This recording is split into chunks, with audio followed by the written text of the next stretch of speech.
welcome back. It's Joe with Bug and Weed Mart for your May tip of the month. It's flat out hot. Every insect is way out of control right now. And the place that we are least tolerant of that is our kitchen, right? Inside our home, not cool. So let's make sure we don't have fruit fly issues. And if we do have fruit fly problems, we want to think about what's attracting them.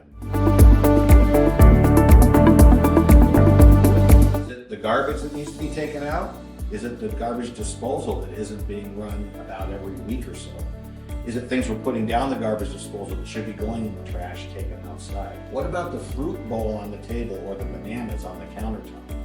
What about dog food that's left out? These are all things that those fruit flies are going to be interested in. So once those have been addressed, if we still have them, there is a great natural solution to catch what remains. They are basically glue traps disguised as light fixtures that plug into the wall. And what these are is there's a glue board on the back here, right? You peel this away and this is a sticky surface.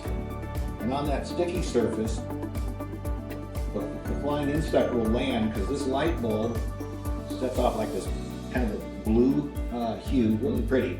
Will attract them in the area and they're going to land on that glue and they're stuck. And after 30 or 60 days, you'll look at this, it's full, you replace it, and this will last you about 3 years.